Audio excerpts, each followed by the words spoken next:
Los restos alucinantes en el fondo de un lago congelado en las montañas rocosas. Nunca antes había visto nada como esto. Es parte edificio, parte máquina. No tiene explicación. Suena a ciencia ficción, pero es 100% cierto. Una antigua momia con tatuajes extraños es desenterrada del permahielo siberiano. Advirtieron que perturbar la tumba congelada de la momia desencadenaría una antigua maldición, causando mala suerte, enfermedad e incluso la muerte. El descubrimiento del cuerpo congelado de un hombre de la Edad de Piedra de hace 5300 años acelera la investigación del asesinato más antiguo de la historia. Y esto no fue solo un asesinato. Este fue uno brutal. Está claro que algo muy dramático ocurrió aquí. Estos son los misterios más peculiares atrapados en lugares congelados. Reliquias perdidas. Tesoros olvidados. Oscuros secretos. Atrapados en sus tumbas de hielo por años. Pero ahora, mientras el hielo se derrite en el mundo, sus historias serán conocidas al fin.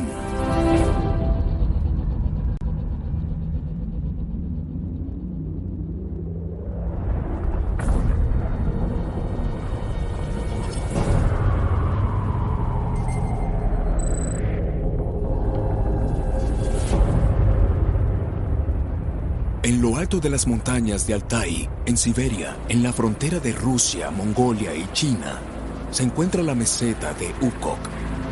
Tienes la sensación de que nadie ha pisado este lugar durante miles de años. No hay nada aquí. Pero si miras con atención, se ven estos grandes montículos que se levantan de la pradera. Y me pregunto, ¿qué son? Cuando miras más de cerca, te das cuenta de que en realidad están hechos de rocas apiladas unas sobre otras. Hace que te preguntes, ¿qué hay allí? Debajo de uno de estos montículos, un equipo de arqueólogos rusos hizo un descubrimiento tan singular que captará la imaginación del mundo durante décadas. Se trata de un cadáver de una mujer conservado en casi perfecto estado, enterrado por ella misma en una tumba con todo tipo de ropas finas y riquezas. Se tropezaron con una de las únicas tumbas que quedaban intactas después de siglos de saqueos. El oro, las joyas y los artefactos secretos están todos en perfecto estado. ¿Quién era esta mujer? ¿Y hay alguna razón por la que esta tumba se salvó del saqueo? Para los arqueólogos es evidente de inmediato que esta mujer ocupaba un lugar importante en la sociedad. Y no es por el tesoro que saben, es el hecho de que está enterrada sola. Hasta que sepan más, los arqueólogos la llaman la doncella de hielo. La doncella de hielo era un miembro de la cultura escita, Pazyryk, nómadas de la Edad de Hierro que vagaban por estas tierras entre los siglos 6 y 2 a.C. Los Pazyryk eran personas que viajaban a caballo a la meseta de Ukok en invierno para apacentar su ganado, que criaban para alimentarse y vestirse. Negociaban con los comerciantes de China, India y Persia, y sabían defenderse. No querías meterte con ellos. Piensa en los Dothraki de Juego de Tronos. Caballos, barbas, tatuajes, músculos, lo mismo. Los Pazyryk eran nómadas reales. Vivían y morían en movimiento. Enterraban a sus muertos en grupos, construyendo lugares de enterramiento llamados kurganes. Esperaban hasta el verano para enterrar a sus muertos, cuando el permahielo se calentaba lo suficiente para cavar a 3 metros. Las mujeres siempre eran enterradas con sus esposos, nunca solas. ¿Por qué esta doncella de hielo tiene todo un kurgán para ella sola? ¿Qué la hace tan especial? Los arqueólogos examinan la tumba en busca de pistas sobre su identidad. Detrás de la pared norte de la bóveda funeraria de la doncella de hielo, descubren los esqueletos de 6 caballos, embridados y ensillados por completo, cargados de ornamentos de madera prensados en lámina de oro. Quien fuese el propietario de estos caballos los cuidaba y los trataba con la mayor reverencia. Pero no es solo el oro y las riquezas lo que capta la atención de los investigadores. Hay algo extraño en la forma en que están dispuestos los caballos. Parece que los caballos fueron atados antes de ser enterrados.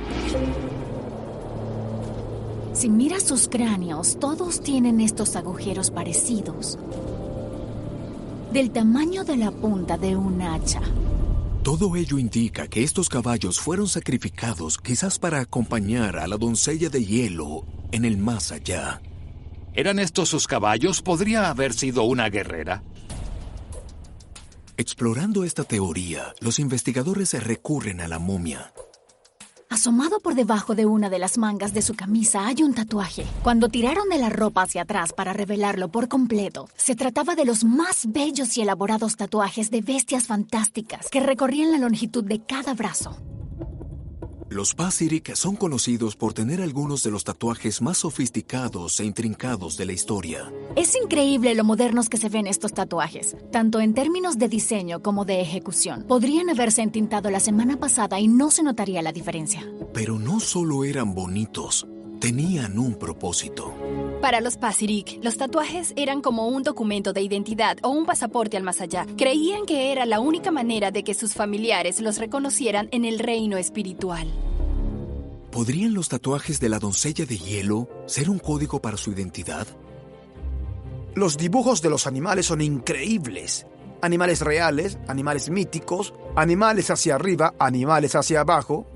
En el hombro izquierdo de la doncella de hielo hay un ciervo con pico de grifo y astas de Capricornio, ambos símbolos de valor y audacia. En las patas de una oveja se ve la boca de una pantera moteada con una larga cola. Esta es la parte interesante. Estos patrones de animales reflejan los tatuajes encontrados en el cuerpo de un jefe guerrero Pacific desenterrado del hielo a principios de este siglo. Lo más interesante es que el jefe guerrero también fue enterrado con caballos, al igual que la doncella de hielo. Lo más probable es que no sea una coincidencia. Lleva botas de montar de fieltro hasta el muslo y una coraza de madera que podría ser una supuesta armadura. Todo parece apoyar la teoría del guerrero, excepto una omisión evidente. No fue encontrada con una sola arma, ni hacha, ni espada. Los guerreros Pacific vivían y morían por sus armas. Si fuera una guerrera, sin duda habría sido enterrada con una. Si no era una guerrera, ¿quién era? Junto a su cabeza hay un plato de semillas de cilantro, hierbas, raíces y cannabis. Históricamente, las hierbas y las raíces se han asociado en muchas tradiciones con prácticas curativas. ¿Era la doncella de hielo una especie de sanador espiritual? ¿Qué mejor manera de comunicarse con el mundo espiritual que con la ayuda de una pizca de cannabis de grado médico? Mi suposición era una chamán, una alta sacerdotisa cuyas visiones proporcionaban un canal directo a los dioses y espíritus ancestrales del pueblo Pacific. Es una teoría válida, pero no pueden estar seguros. Los arqueólogos deciden transportar su cuerpo al laboratorio para averiguar más. Pero cuando los habitantes de las montañas de Altai se enteran de su plan, protestan. Creen que no debería ser trasladada. Advirtieron que perturbar la tumba congelada de la momia desencadenaría una antigua maldición, causando mala suerte, enfermedad e incluso la muerte.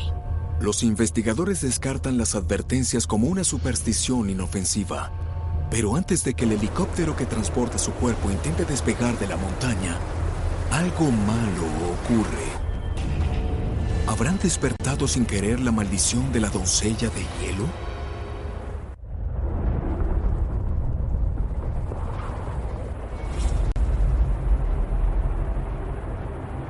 El helicóptero que transporta la momia de 2500 años de antigüedad, conocida como la doncella de hielo, casi se estrella y tuvo que hacer un aterrizaje de emergencia. El accidente confirma los peores temores de los habitantes de las montañas de Altai. Los lugareños advirtieron a los arqueólogos que perturbar su cuerpo desataría la furia de su antiguo espíritu. En un caso en el que la vida real imita al mito, empezaron a ocurrir cosas malas. Poco después de que la sacaran, hubo una serie de 300 temblores de tierra, algo muy poco habitual en esta región. Eso fue solo el principio. Hubo tormentas de granizo, llovían bolas de hielo del tamaño de huevos de ganso. Hubo incendios forestales y una inexplicable racha de suicidios. El momento de los desastres fue muy coincidente. Los arqueólogos no se dejaron intimidar. Creían que el cuerpo de la momia guardaba secretos que solo la ciencia podía revelar. Realizaron una serie de pruebas para intentar descubrir su verdadera identidad. La datación por radiocarbono demostró que tenía entre 25 y 28 años cuando murió. Pero eso en sí mismo no es significativo, porque la esperanza de vida de una mujer de la edad de hierro habría sido de unos 30 años. Las radiografías mostraron que había sufrido algunas roturas de huesos antes de su muerte, del tipo que se produciría al caer de un caballo. Pero no fue nada grave.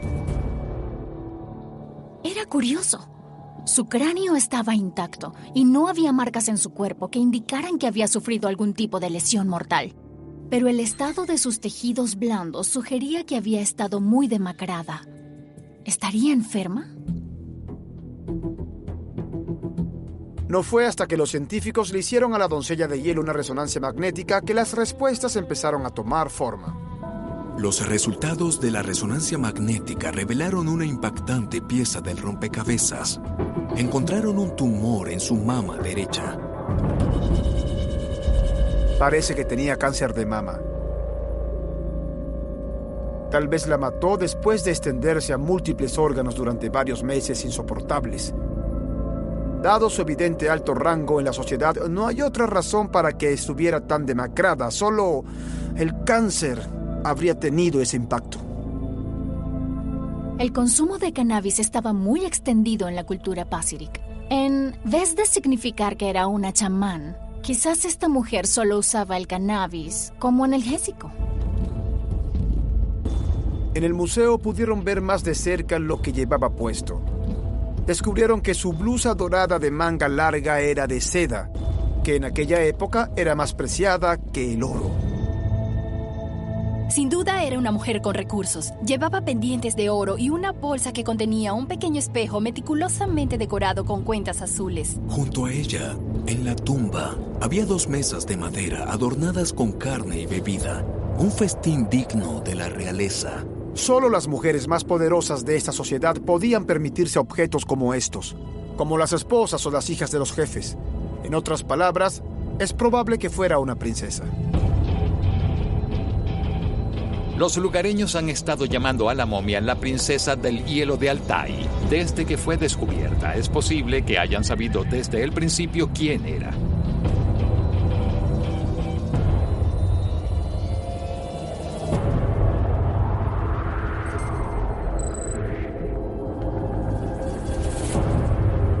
En el fondo de un lago helado de Jasper, Alberta, se esconde un misterio que puede desvelar un plan de alto secreto de la Segunda Guerra Mundial. Esto es lo último que esperarías ver en el fondo de un lago. Nunca antes había visto nada como esto. Es parte edificio, parte máquina. No tiene explicación. En el fondo del lago, bajo 40 metros de agua helada, hay una extraña serie de tuberías oxidadas y tablas de madera. No es un barco, ni un avión, ni ningún vehículo que haya visto. Quizás sea algún tipo de máquina. ¿Podrían ser las tuberías parte de una máquina de vapor? No hay horno para generar vapor, no hay engranajes para funcionar, no hay ruedas. Así que no es una máquina de vapor. Si fuera una estación de bombeo de agua, estaría en la orilla, no en el agua. Y no hay ningún lugar al que bombear agua. ¿Qué son estos restos y cómo llegaron al fondo de un lago en medio de las montañas rocosas? ¿Y por qué hay tantos aficionados a la historia que se exponen a aguas heladas solo para verlos? Si se suman todos los componentes, parece que esta estructura tenía unos 30 metros de longitud y unos 10 metros de ancho, lo que es más o menos el tamaño de una casa flotante normal. Las tuberías son únicas. Si pudiésemos averiguar qué se transportaba a través de ellas y a dónde iba, podríamos resolver el misterio. A juzgar por el diseño de las tuberías, parece que podría ser parte de un elaborado sistema de refrigeración que recorre el corazón de la estructura. Parece que las tuberías están ahí para transportar algún tipo de fluido o aire alrededor del edificio, que habría eliminado el calor y lo habría mantenido fresco. Es el mismo tipo de cosas que están en tu refrigerador, pero a una escala mucho mayor. Es como el tipo de cosas que verías en una instalación de refrigeración comercial gigante.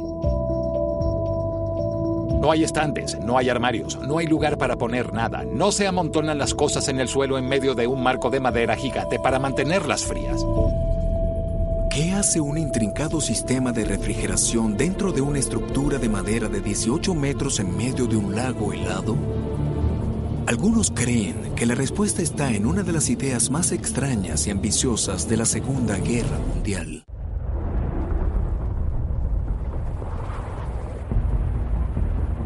Unos restos alucinantes en el fondo de un lago en las profundidades de las montañas rocosas desafían toda explicación.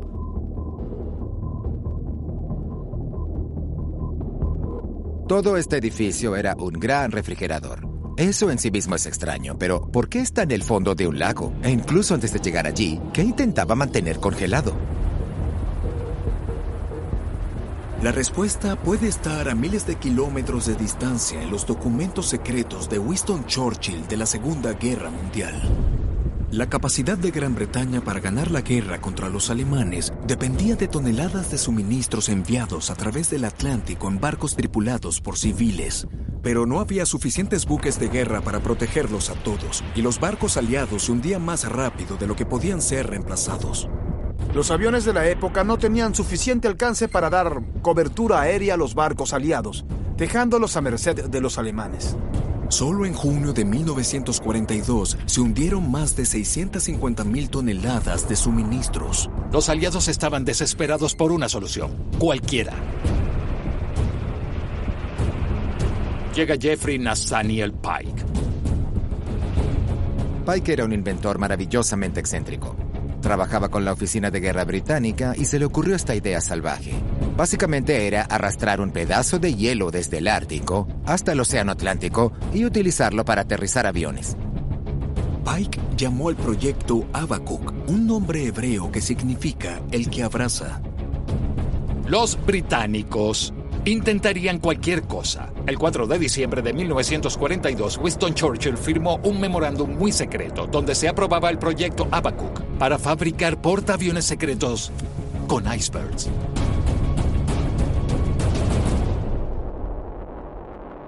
Suena a ciencia ficción, pero es 100% cierto.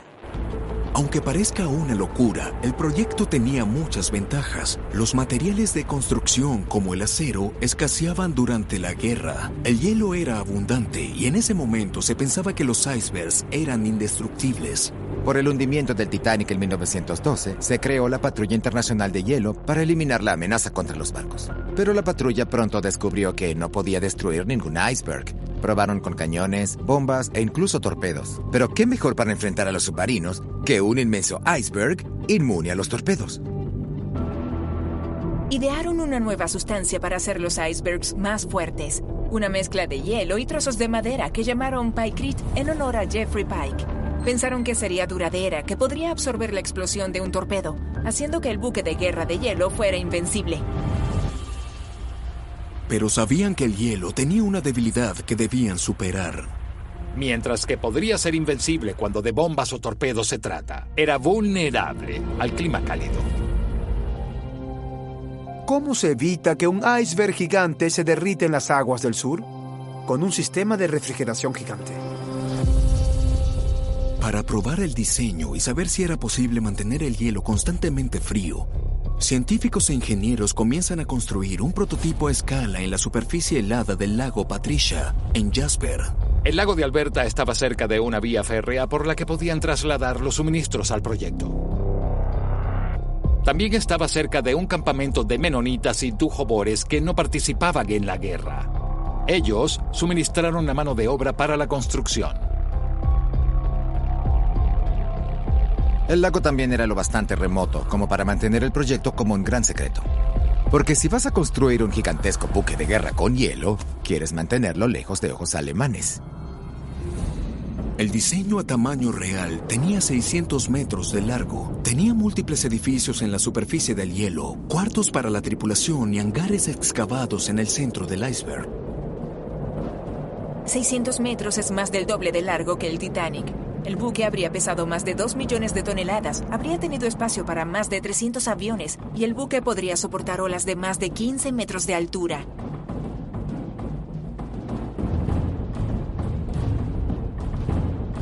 Su diseño era una verdadera locura, pero también era sorprendente. Entonces, ¿por qué no usaron estos barcos de hielo en la guerra?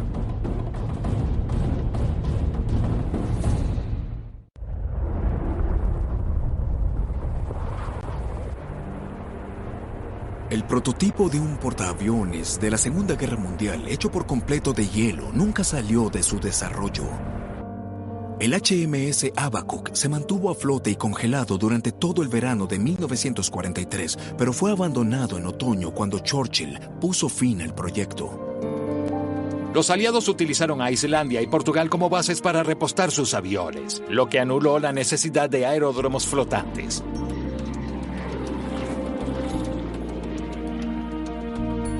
Se introdujeron aviones más nuevos que podían patrullar durante más tiempo y un radar más preciso ayudó a rastrear los submarinos. La guerra comenzaba a decantarse a favor de los aliados. No necesitaban los buques de guerra de hielo. Lástima, hubieran sido épicos. El fantástico portaaviones hecho de hielo nunca se hizo realidad. Pero el hecho de que se desarrollara es un testimonio del poder de una gran idea, sin importar lo poco práctica que pueda parecer en su momento. Los restos siguen atrayendo a buceadores de todo el planeta deseosos de explorar uno de los proyectos militares secretos más extraños de la historia.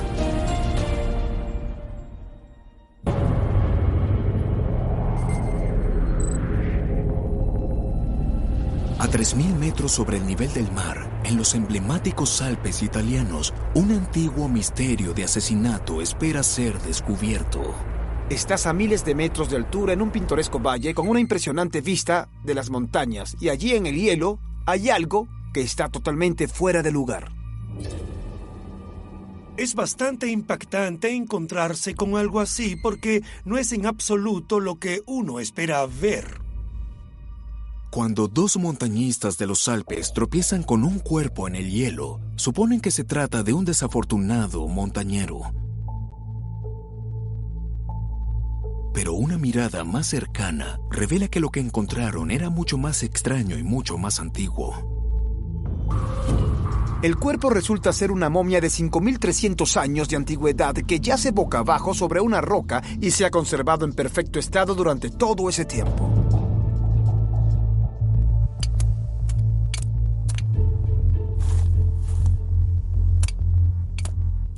Llamaron al cuerpo Otzi, el hombre de hielo, por los Alpes de Otzal, donde se encontró el cadáver. Su cabello, sus órganos y su piel estaban casi intactos.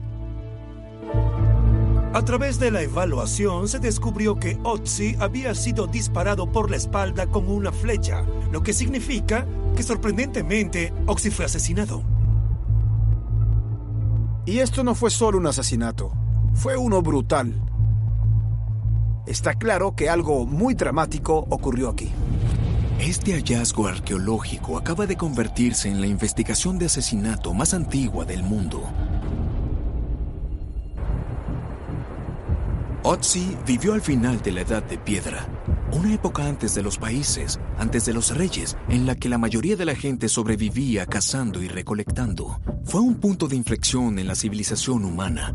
La gente empezaba a cultivar, pero a medida que la población crecía, también lo hacía la competencia por esta tierra y los recursos que había en ella.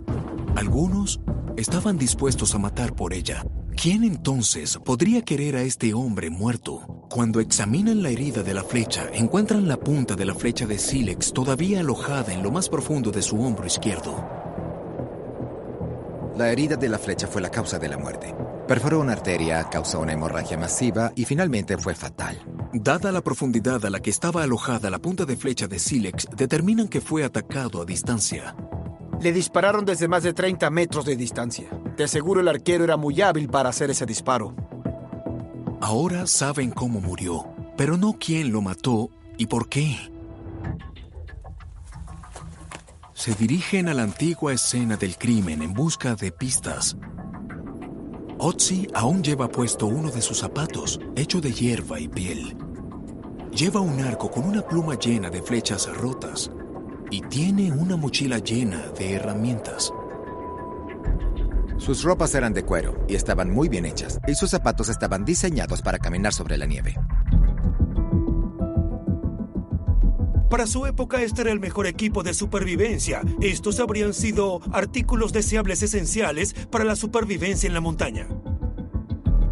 También llevaba armas de sílex y un hacha de cobre. Otzi habría sido uno de los mejores equipados en su época. Un kit de herramientas como ese significa que tenía prestigio y estatus. Las herramientas de cobre eran muy raras. La mayoría de la gente de esa época seguía usando herramientas de piedra, así que un hacha de cobre se consideraba de mucho valor. Viendo las pruebas, hay que preguntarse si el robo fue un motivo para su asesinato. ¿Las posesiones de este hombre valían lo suficiente para que alguien lo matara? Pero hay un gran problema con el robo como motivo del asesinato de Otzi. Si querían sus cosas, podrían habérselas llevado. ¿Quién mataría a alguien por sus posesiones, pero luego las dejaría todas atrás? En especial el hacha de cobre, que habría sido increíblemente valiosa en ese momento. Si no fue un robo, ¿cuál fue el motivo de este asesinato? Quizás su asesino venía de una tribu rival, o quizás tenía un enemigo dentro de su propia tribu. Cuando los investigadores examinan el cuerpo, descubren que la herida de flecha no es la única lesión. Otzi también tenía una herida muy grave en la mano derecha y un corte entre el pulgar y el índice. Las lesiones son heridas defensivas. Quizás luchó antes de huir y recibir un disparo en la espalda.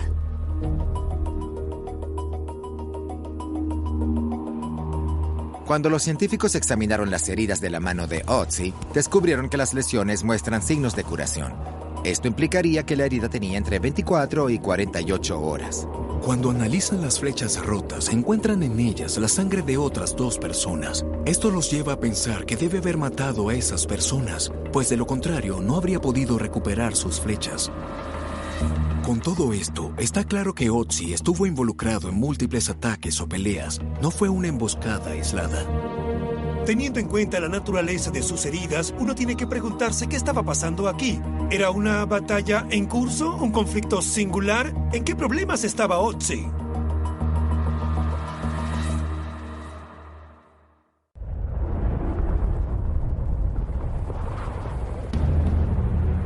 El descubrimiento de una momia de 5.300 años de antigüedad en lo alto de los Alpes italianos con una punta de flecha clavada en la espalda pone en marcha la investigación de un antiguo asesinato.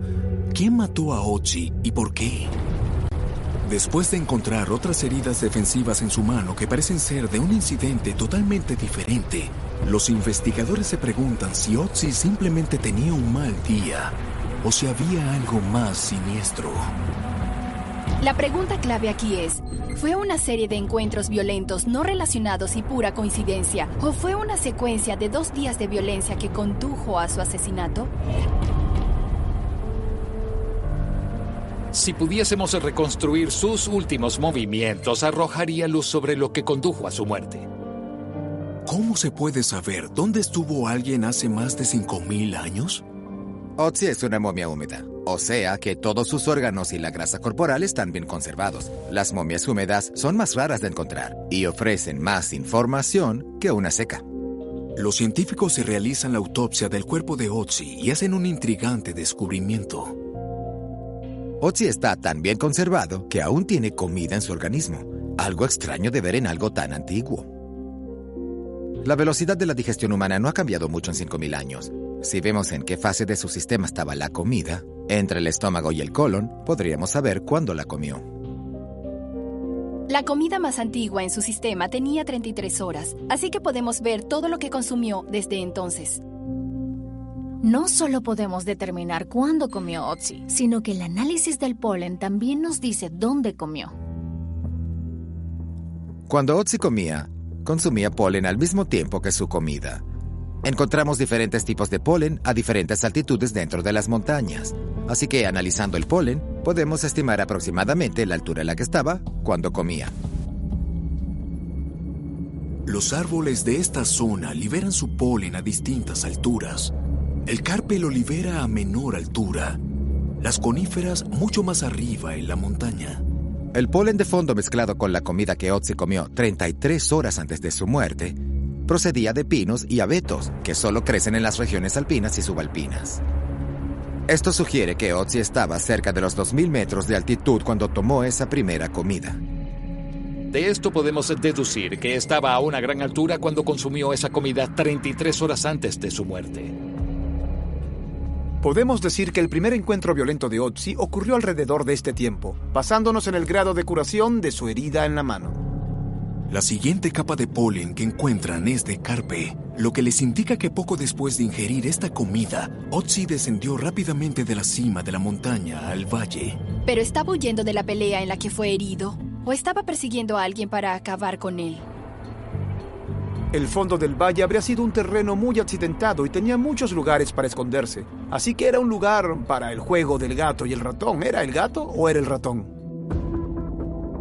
Así que él está abajo en el fondo del valle 9 a 12 horas antes de su muerte. Pero su cuerpo fue encontrado de nuevo a 3.000 metros 9 horas más tarde. Subir 3.000 metros en el transcurso de un día completo es un reto enorme. Y pensar que lo hizo después de haber bajado 2.400 metros debe haber sido un atleta increíble. Y no solo eso, sino que estaba muy motivado. Pero sin testigos, los investigadores aún no pueden responder a estas preguntas. Todo lo que pueden hacer es especular. Podemos decir mucho sobre sus últimas 33 horas, pero aún no sabemos si era el cazador o el cazado.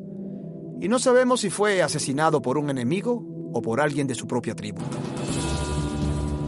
Lo que sí sabemos es que luchó e hirió a varias personas antes de morir.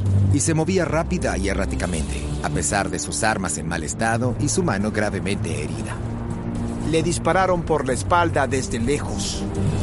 O bien alguien no quería acercarse demasiado o estaba huyendo por su vida de un enemigo mortal. Es posible que Otzi quedara en malos términos luego de una disputa con una tribu vecina. Igualmente, podría haber tenido un enfrentamiento mortal con miembros de su propia tribu. El caso más frío del mundo tendrá que permanecer en el hielo, al menos por el momento. El cuerpo y el equipo de Otzi siguen siendo estudiados y quizás, con el tiempo, puedan revelar más pistas.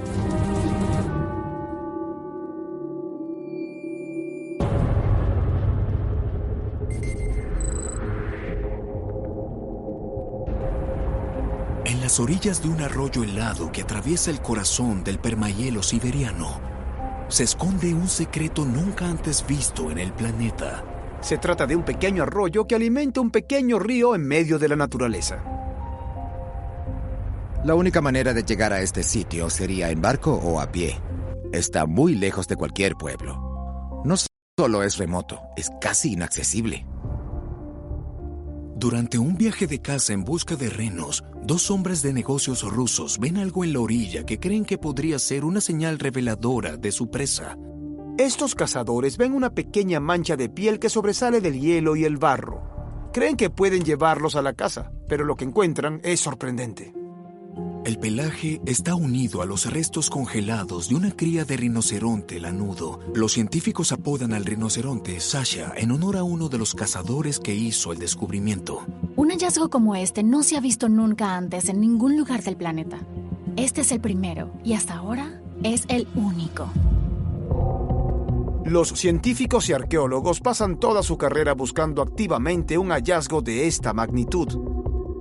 Los rinocerontes lanudos eran realmente comunes en el Pleistoceno. Se han desenterrado muchos restos de lanudos adultos en otros yacimientos, pero nunca se habían encontrado restos de rinocerontes bebés como este. Los restos de rinocerontes jóvenes están ausentes del registro histórico. Esto es lo que te hace pensar y buscar respuestas. Tenemos los restos de otros mamíferos infantiles de la época. Así que, ¿por qué son tan raros los restos infantiles de rinoceronte lanudo? El rinoceronte lanudo apareció por primera vez en el planeta hace unos 350.000 años. Al igual que sus homólogos actuales, los rinocerontes lanudos eran herbívoros y vivían solos o en grupos familiares muy pequeños. Poco más se sabe de ellos, principalmente porque se han encontrado muy pocos fósiles como este. Quizá la causa de la muerte de Sasha nos indique por qué los restos de un solo bebé rinoceronte han sido hallados en el planeta. Los científicos extraen a Sasha del hielo y la trasladan al laboratorio para averiguar qué pudo causar su prematura muerte. Limpian y examinan el cuerpo y es entonces cuando hacen un descubrimiento sorprendente. Lo que creían que era el pelaje gris que cubría a Sasha resulta ser pelo rubio fresa. El color del pelo es un detalle realmente extraordinario que nunca hubiéramos podido deducir solo de las pruebas fósiles. ¿Y qué nos está diciendo Sasha? Es que el rinoceronte lanudo parecía muy diferente a los rinocerontes de hoy. No solamente pelo, la piel de Sasha y varios otros órganos también están intactos. Esto nos proporciona muchas pruebas de lo que le ocurrió a Sasha y nos da mucha información sobre un animal que tiene al menos 10.000 años. Las vías respiratorias de Sasha están intactas, lo que permite a los científicos hacer una interesante revelación. Hay sedimentos en las dos vías respiratorias de Sasha y la vía respiratoria nasal izquierda está totalmente bloqueada. Esto sugiere que el rinoceronte pudo haber quedado atrapado en un pozo de barro. Esto hace que los científicos se pregunten si Sasha se ahogó. Sasha fue encontrada congelada a la orilla de un río. Quizás hubo algún tipo de accidente que hizo que Sasha acabara en el agua o en el barro. Pero algunas partes de esta historia no tienen sentido. Si el ahogamiento es la causa de la muerte, esperaríamos ver alguna lesión o daño grave en los pulmones. Ese hallazgo ayudaría a confirmar la causa de la muerte. Los científicos continúan su examen en busca de más pruebas que confirmen el ahogamiento de Sasha. Pero lo que encuentran lleva a la investigación en una nueva dirección.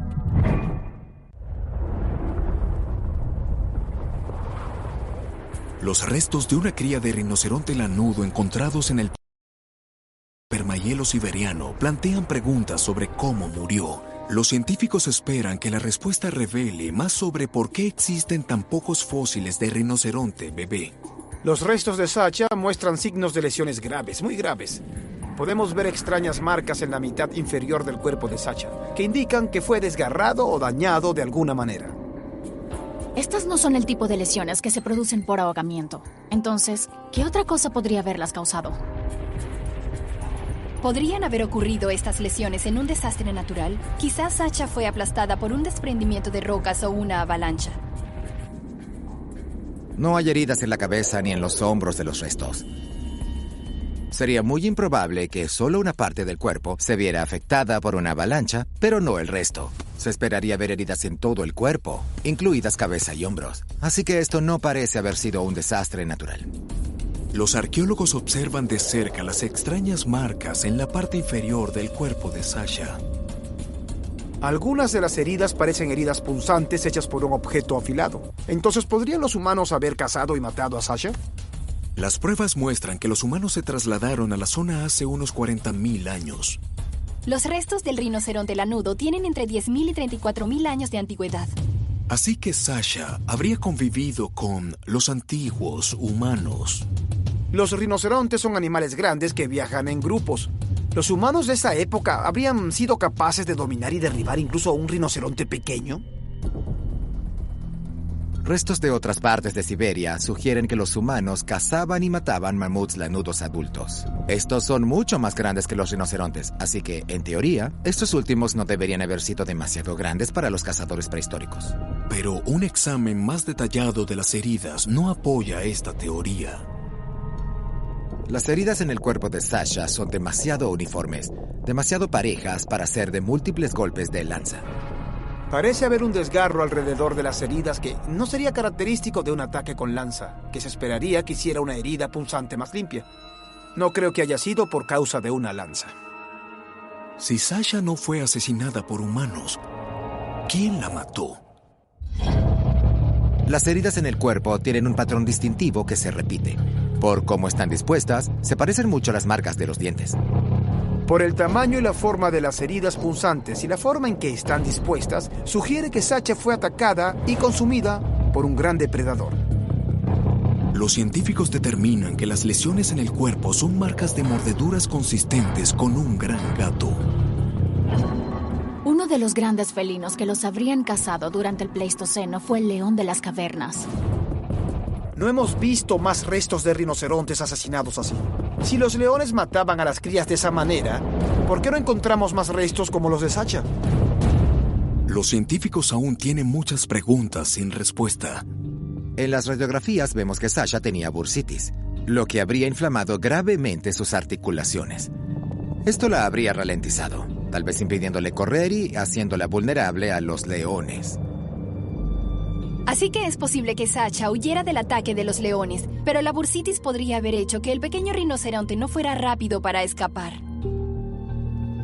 Una cosa es extraña. Los leones suelen consumir la mayor parte de la carne de sus presas, pero a Sasha solo la consumieron parcialmente. ¿Por qué los leones no terminaron su comida esta vez? Es posible que tras el ataque, la madre de Sasha se defendiera de los leones de las cavernas. Un rinoceronte enfadado habría sido un espectáculo intimidatorio. Esa podría ser la razón por la que se conservan tantos restos de Sasha. Pero sigue sin responder, porque no vemos más restos de crías en otros lugares. Una teoría de por qué no hemos visto muchas crías de rinoceronte lanudo es que el número era mucho menor en comparación con otra megafauna, como el mamut lanudo. Los científicos creen que los rinocerontes lanudos se reproducen de forma increíblemente lenta. Las bajas tasas de natalidad hacían que las madres protegieran ferozmente a sus crías de los depredadores y otros peligros para que la especie pudiera sobrevivir. La bursitis podría explicar por qué Sasha sucumbió a los leones, pero no explica por qué no hemos encontrado otra cría de rinoceronte lanudo. Aún hay muchas cosas que no sabemos sobre por qué Sasha es un hallazgo tan raro, pero quizás con el tiempo, el hielo pueda revelar más secretos sobre el rinoceronte lanudo.